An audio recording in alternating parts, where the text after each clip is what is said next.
오늘 누가복음 18장에는 몇 가지 비유와 일화가 등장을 하는데, 각 비유마다 등장 인물들이 있고 그 인물들이 서로 극명한 대비를 이루고 있습니다. 한쪽에는 사회적으로나 종교적으로 힘이 있는 사람들입니다. 재판관이 나오고 또 관리가 나오고 바리새인 또 어른, 이런 순서로 등장합니다. 그에 비해서 한쪽에는 힘이 없고 소외된 사람들이 있습니다. 과부, 세리, 또 어린아이, 장애인, 이런 사람들이 나오고 있죠. 누가는 이제 이 모든 상황이 역전될 것이다.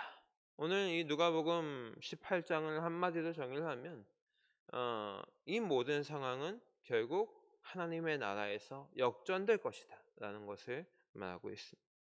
그리고 그 배후에는 세상의 주관자이시며 심판주이신 하나님이 계시다라는 사실을 또한 강조합니다. 그렇다면 이런 하나님의 판단과 기준이 무엇일까? 또 우리는 어떤 것에 가치를 두고 살아야 되는가?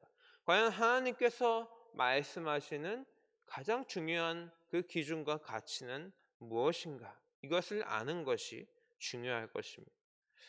1절에서 8절의 내용을 보면 종말을 살아가는 신앙이들이 가져야 될 자세에 대한 이야기를 합니다. 이 부분에서 누가가 가장 강조하는 것은 1절인데, 항상 기도하고 낭망하지 말라. 이것이 종말을 살아가는 우리 모두가 가져야 될 가장 기본 원칙이라는 것입니다. 항상 기도하고 낭망하지 말라. 여기에 대해서 비유가 나오는 것이 불의한 재판관의 비유입니다. 불의한 재판관은 하나님을 경외하지 않는 자다. 사람을 무시하는 사람이다. 그래서 사람을 돌보지 않는 그런 전형적인 세상의 주관자, 세상의 권위자에 대한 말을 하고 있습니다.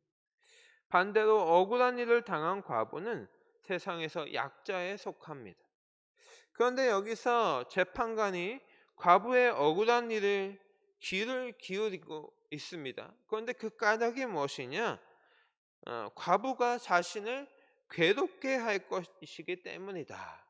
그러니 내가 그 과부의 청을 들어줘야 되겠다. 여기서 이제 괴롭게 하다라는 말이 눈두덩이를 때리다 이런 말입니다. 그러니까 과부가 재판관을 귀찮게 정말 못살게 굴 것을 이렇게 표현을 하고 있는 것인데, 그만큼 과부의 상황이 절박하다라는 의미로도 볼 수 있겠습니다. 하나님께서는 불의한 재판관이 아니시라 의로우신 재판관이십니다. 우리가 하나님을 귀찮게 할까봐, 하나님을 짜증나게 할까봐 어쩔 수 없이 우리의 간청을 들어주실 그런 분이 아니시죠.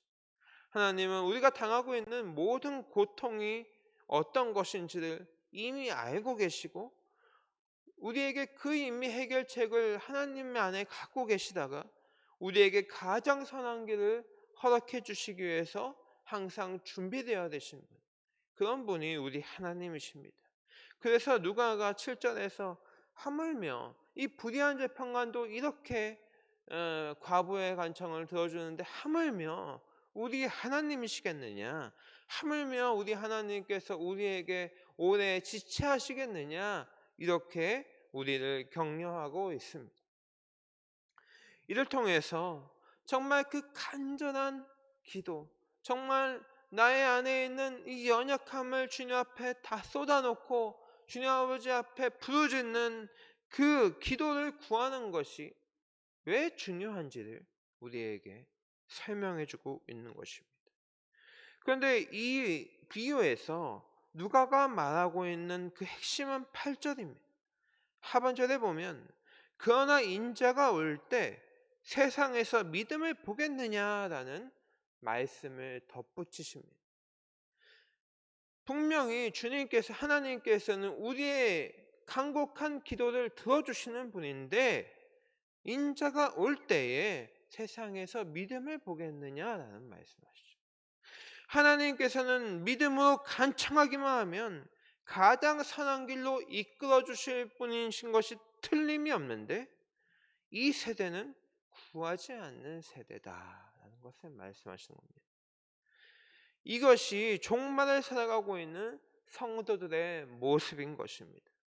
정말 기도하고 낙심하지 말아야 될 것이 이 종말을 살아가는 우리의 가장 기본적인 원칙인 것인데, 그런데 이 세대는 구하지 않는 세대다. 그러므로 누가 하나님 나라의 백성이 될 수 있는가? 굳은 믿음을 가지고 간청하는 사람들, 간청하는 자들이 하나님 나라의 백성이다.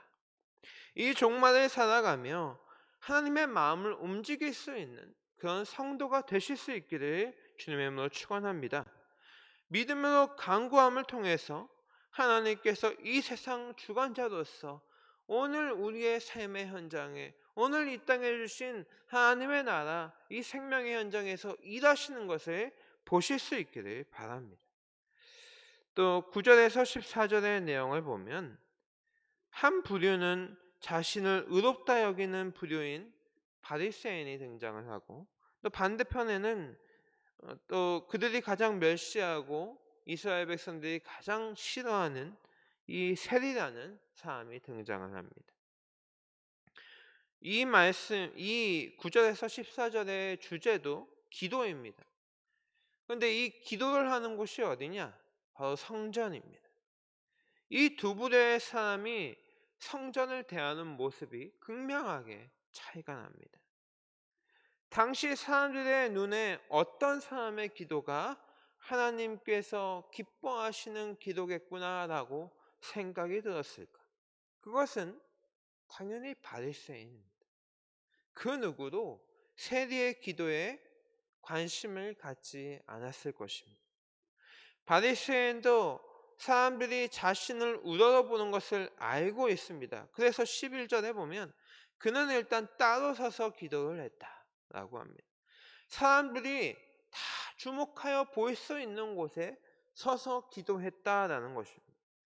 성전은 말 그대로 바리새인의 홈그라운드입니다.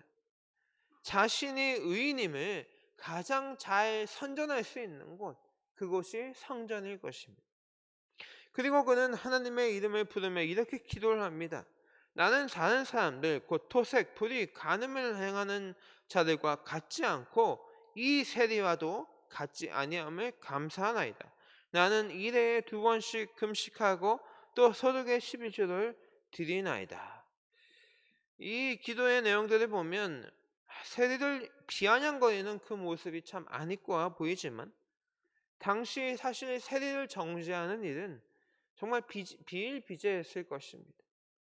또 그 외에 바리새인이 하는 기도, 모든 기도가 실제로 바리새인이 그렇게 살았고 실제로 바리새인이 그렇게 헌금을 드린 내용들이기 때문에 이 바리새인이 말하고 있는 이 기도의 내용들이 당시 유대인들에게는 높은 가치로 평가받았던 그런 의의 기준이었을 것이 분명합니다. 반면 세리는 신앙 도덕적인 면에서 바리새인과는 정반대에 있는 사람이죠. 당시 사람들은 바리새인들을 향해 성전을 허는 자라고 욕했습니다. 왜 세리가 성전을 허는 자냐? 세리는 동족의 세금을 걷어서 로마에 바치는 사람입니다. 성전에 바칠 돈을 빼앗는 것과 다를 바가 없는 삶이다라고 여긴 것입니다. 그렇게 욕한 것이죠. 그러니 세리에게 성전이 하는 것은 고통의 자리였을 것입니다. 그래서 죄책감 때문에 성전 안에 들어가서 제대로 서지도 못하고 하늘을 제대로 쳐다도 보지 못하며 그렇게 기도하는 것이죠. 그리고 그는 심령이 가난한 사람이어서 그가 오로지 간구할 것은 자신은 하나님 앞에 죄인이기 때문에 불쌍히 여겨달라는 그 기도뿐이었습니다. 세상 사람들의 평가와 달리 하나님은 세리의 기도를 기뻐하신다고 합니다. 그런데 이 부분에서 예수님의 평가가 하나님께서 세리의 기도를 더 기뻐하신다 정도의 차원을 넘어서 이 세리의 기도를 의의 기준이다라고 평가하시는 것은 사람들에게 또 우리에게 굉장히 큰 충격을 주는 것입니다. 그저 바리새인처럼 자신을 드러내는 그런 위선적인 기도를 해서는 안 된다라는 그런 훈계의 차원을 넘어서서 바리새인이 아니라 이 세리가 의롭다 하심을 받을 것이다.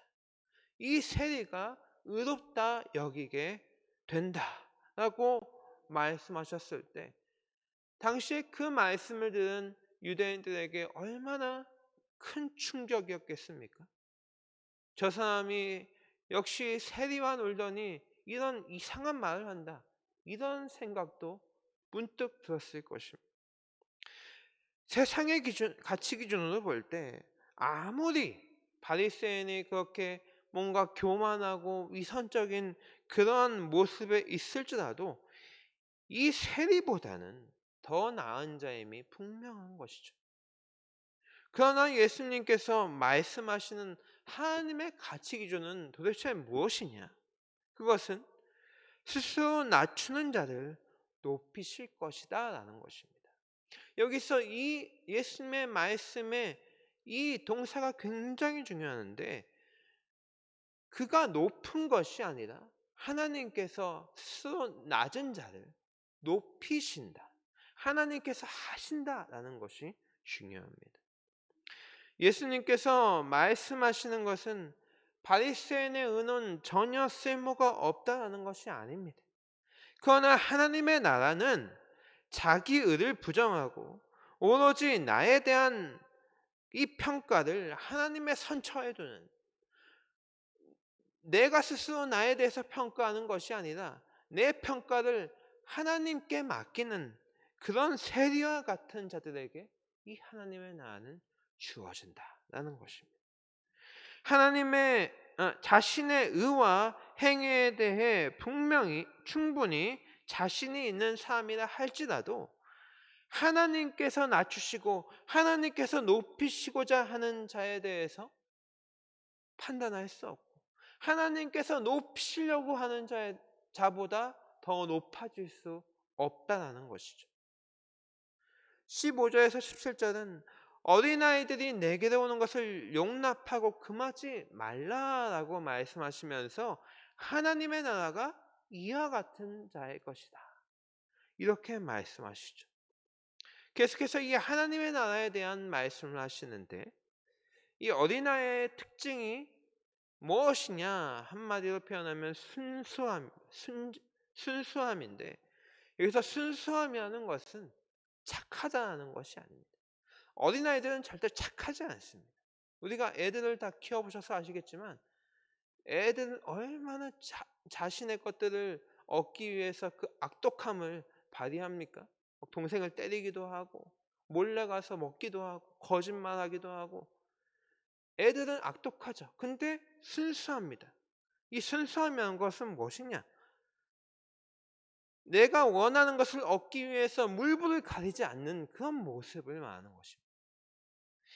자신이 마음이 빼앗긴 것에 대해서 포기하지 않고 계산 없이 그것을 기쁘게 취하는 이 어린아이처럼 하나님의 나라를 사모하는 자들의 것이다, 이렇게 말씀하는 것이죠. 이 다음에 나오는 18절에서 30절은 이 어린아이의 비에 대한 그 구체적인 예를 하나 보여주시는데 18절에서 어떤 관리가 물어이르되 선한 선생님이여 내가 무엇을 하여야 영생을 얻으리까 라고 묻자 19절에서 예수님께서 이르시되 내가 어찌하여 나를 선하다 일컫느냐 하나님 한 분 외에는 선한 이가 없느니라 라고 말씀하십니다. 관리는 예수님께 선한 선생님이다 라고 선한 선생님이여 라고 부릅니다. 그런데 예수님께서는 너가 왜 나를 선하다고 하느냐라고 굳이 대답하실 필요가 없는 이야기를 하시죠. 하지만 예수님은 선하신 분인 것이 맞습니다. 그런데 왜 예수님은 이렇게 답변하실까? 관리의 가치관이, 관리가 가지고 있는 생각이, 관리가 가지고 있는 삶이 관리가 지금 하고 있는 그 질문과 굉장히 상충된다는 것을 예수님께서 그 관리의 마음을 꿰뚫어 보셨기 때문입니다. 이 관리는 사회적인 어떤 큰 지위를 누리고 있는 사람입니다. 23절에도 보면 그가 부자였다라고 이 관리의 특징에 대해서 한 가지만 딱 표현을 합니다. 그는 세상의 가치관을 가진 사람이다라는 것을 대표적으로 이렇게 설명한 것이죠. 그에게 선하다라는 그 기준은 바리새인과 같이 어떤 세상적인 가치관에서 의인이다라는 것을 말하고 있는 것입니다. 그런 그가 질문을 하는데 이것은 세상적인 가치관에서 대답할 수 있는 질문이 아니죠. 영생을 어떻게 얻습니까? 이것은 영원한 하나님의 나라의 관점에서만 답변할 수 있는 내용입니다. 그래서 예수님은 이미 그 질문을 낳는 그 관리의 마음을 꿰뚫어 보시고 관리의 삶이 어떠한 삶인지를 알고 계셨기 때문에 너가 왜 나를 선하다고 하느냐 이렇게 비꼬아서 말씀하고 계시는 것입니다. 예수님께서 모세의 계명을 지켜야 할 것에 대해서 말씀하자 이 관리는 자신의 의를 자랑하듯이 내가 어려서부터 다 지켰나이다 라고 말합니다. 그러나 예수님께서 말씀하시는 이 계명을 지키는 것은 어떤 것입니까? 굉장히 적극적인 차원에서 이 율법을 실천하라라는 것입니다. 율법의 기본 정신은 하나님을 사랑하고 내 이웃을 내 몸과 같이 사랑하는 이것을 적극적인 방법으로 실천해야 된다.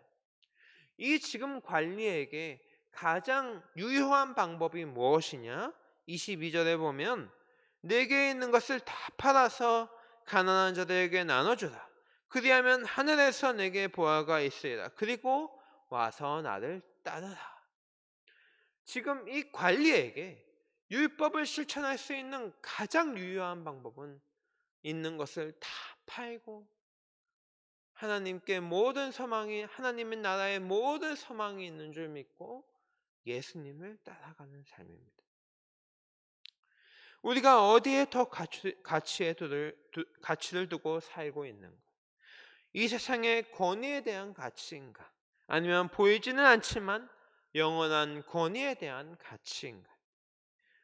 영생을 얻는다는 것은 결국 자기를 부인하고 예수님을 따르는 삶이다라는 것을 이 관리의 예를 들어서 설명하고 있습니다. 이처럼 언제나 제자의 길은 자기 부인이 선행되어야 합니다. 제자들도 예수님의 공생을 함께하면서 처음에는 자기의 것을 버려두고 예수님을 따라 나섰지만 결국에 마지막에는 세상의 권위 앞에 굴복하게 되는 그런 실패의 경험을 하게 됩니다. 그렇다면 이 모든 세상적 가치관에서 철저히 떠나서 하나님의 나라에 들어갈 수 있는 사람은 누구인가? 이 질문에 대해서 예수님께서 27절에 이렇게 답변하십니다. 무릇 사람이 할 수 없는 것을 하나님은 하실 수 있느니라. 바로 여기에 하나님의 나라 영생의 비밀이 있습니다. 어떤 사람은 가진 것이 많고 어떤 사람은 가진 것이 적기 때문에 적게 가진 사람이 많이 가진 사람보다 자신의 것을 더 포기하기 쉽다? 자기를 더 부인하기 쉽다라고 말씀하고 있는 것이 아닙니다. 우리가 앞서서 과부의 두 뎁돈에 대해서도 이야기를 했지만 이 두 뎁돈이라는 것이 요즘 시대로 따지면 밥 한 끼, 김밥 한 줄, 라면 한 그릇 사 먹을 수 있는 그 정도의 돈밖에 되지 않습니다. 그런데 이 과부가 이 두 뎁돈조차 한 3천 원밖에 되지 않는 이 돈조차 움켜쥐고 있으려고 한다면 그것을 억지로 뺏으려고 할 때 아마 과부는 목숨을 걸고서라도 그 3,000원을 지켰을 것입니다. 이 3,000원에, 이 1,000원에 생명의 가치를 두고 있다고 한다면 결단코 자기를 부인할 수 없는 것이죠. 그러므로 중요한 것은 내가 가치 있다고 여긴 것이 큰 것인가, 세상의 가치관에서 큰 것인가 작은 것인가, 이것이 중요한 것이 아니라 앞서 17장에서도 말씀하시듯이 무릇 자기 목숨을 보존하고자 하는 자는 잃을 것이요 잃는 자는 살리라라고 이렇게 말씀하셨는데, 하나님의 나라를 위해서 자기를 부인하는 일은 하나님의 능력이 아니고서는 결단코 일어날 수 없다라는 것을 설명하고자 하시는 것입니다. 이어서 31절에서 34절에는 세 번째 순환 예고가 나옵니다. 왜 누가는 이 예수님의 순환 예고를 이러한 일화들 가운데 배치한 것일까? 그것은 예수님의 십자가가 바로 영원한 권세가 세상의 권위를 이기는 가장 큰 사건이었기 때문입니다. 예수님의 십자가는 이 세상의 관점에서 보면 세상의 권력 앞에 예수님께서 힘없이 당하게 되신 사건으로 보일 수 있습니다. 그러나 33절을 보면 그 자리가 역전됩니다. 그들은 책찍질하고 그를 죽일 것이나 그는 3일 만에 살아나리라.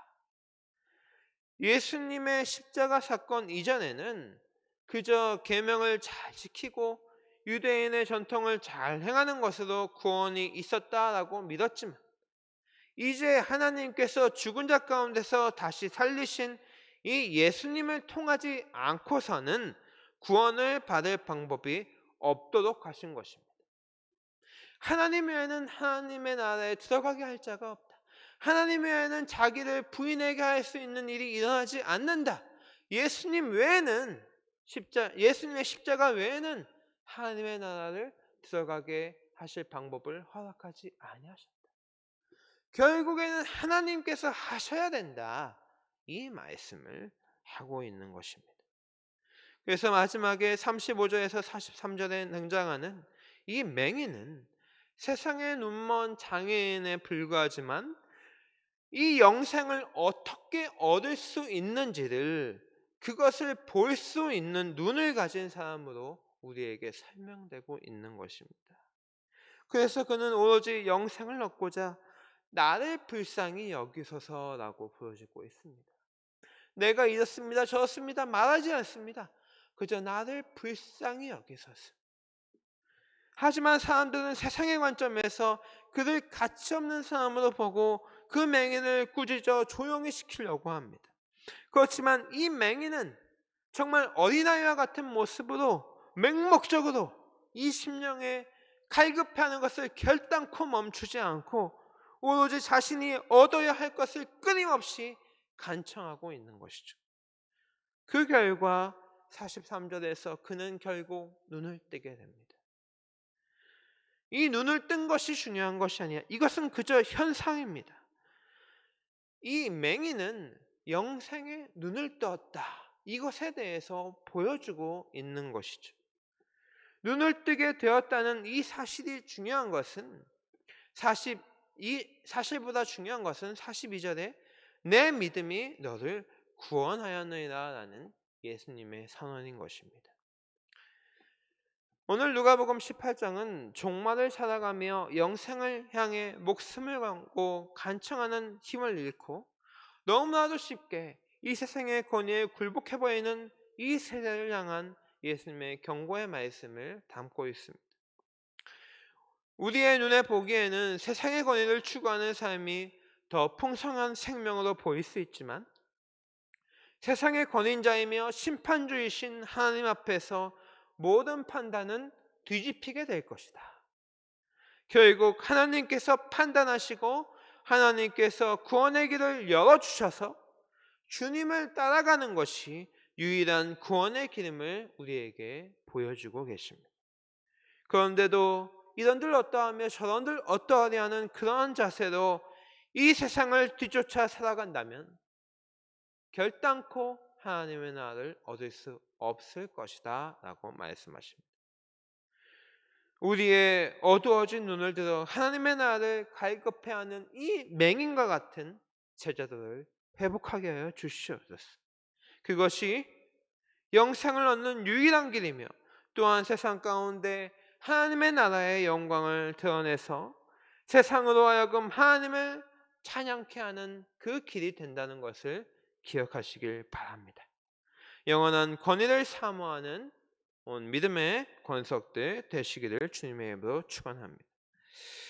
사랑하신 하나님 아버지, 오늘 이 새벽에도 하나님의 나라에 대하여 우리에게 말씀해 주시며 하나님의 능력이 아니고서는 내가 오늘 이 자리에도 설 수 없는 자인데 하나님 아버지, 그 영생을 추구하는 자가 되어야 되겠다는 그 말씀으로 깨닫게 하시면 감사를 드립니다. 하나님 아버지, 애초에 우리가 정말로 이 세상을 살아갈 때에는 하나님 아버지 하나도 우리가 드러낼 것이 없었을 것인데 우리가 믿고 나서 보니 우리의 의가 점점 쌓이고 우리의 믿음이 점점 쌓이고 뭔가 우리가 내세울 게 점점 더 생기는 것처럼 보입니다. 그렇지만 아버지, 우리는 주님 앞에 설 수 없는 자임을 주님 고백합니다. 우리가 가진 그 어떤 것으로도 주님 앞에 설 수 없는 자인데 오직 예수 그리스도께서 나의 주인 되시고 나의 목자 되셨기 때문에 우리가 주님 앞에 나아갈 수 있다는 것을 다시 한번 기억하는 오늘 이 새벽이 되게 하여 주시옵소서. 주님이 아니고서는 이런 것들이 일어날 수 없고 기도가 아니고서는 이런 유가 나갈 수 없는 것처럼 정말로 예수님 외에는 우리가 주님 앞에 나갈 길을 허락받은 적이 없는데 오늘 내가 내 직분 또 내 신앙 내 믿음의 척도 어떤 내가 가지고 있는 의로운 행위들로 하나님 앞에 나아가고 있는 것은 아닌지 어느덧 나의 삶에 나의 기도에 불쌍히 여겨주시옵소서 하는 이 말이 사라져버린 것이 아닌지 그 말을 하고 있더라도 내가 어떤 조건을 걸고 내 삶의 상황을 서원하고 내 상황을 자꾸 하나님 아버지 앞에 보여주고 있는 것은 아닌지 우리가 다시 한번 돌이킬 수 있는 아버지 이 새벽이 될 수 있도록 은혜를 베풀어 주시옵소서. 그래서 정말 내게 허락해 주신 하나님의 나라가 정말 내 마음에 기쁨이 되고 정말로 그 어떤 상황이 오더라도 나는 반드시 하나님의 나라에 들어갈 수밖에 없겠구나라는 그러한 확신이 우리의 마음에 있는지를 우리가 다시 한번 점검할 수 있는 이 새벽이 되게 하여 주시옵소서. 하나님, 이 새벽에도 기뻐하는 마음으로 이 제단에 이 제물을 주님 앞에 들고 나온 주의 자녀들 있사오니 하나님 아버지, 이 헌금을 주님 앞에 드리는 것이 하나님 이 세상의 가치를 모두 다 내어놓고 자기를 부인하는 징표가 될 수 있도록 하나님 은혜를 베풀어 주시고 다시 한번 주님 앞에 결단하여 세상의 것들 다 내어놓고 살아갈 수 있는 우리 모두가 될 수 있도록 주님 축복하여 주시옵소서. 이 모든 말씀 우리 구주 예수 그리스도의 이름으로 기도드립니다. 아멘. 하늘에 계신 우리 아버지, 아버지의 이름을 거룩하게 하시며 아버지의 나라가 오게 하시며 아버지의 뜻이 하늘에서와 같이 땅에서 이루어지게 하소서. 오늘 우리에게 일용할 양식을 주시고 우리가 우리에게 잘못한 사람을 용서하여 준 것 같이 우리 죄를 용서하여 주시고 우리를 시험에 빠지지 않게 하시고 악에서 구하소서. 나라와 권능과 영광이 영원히 아버지의 것입니다. 아멘.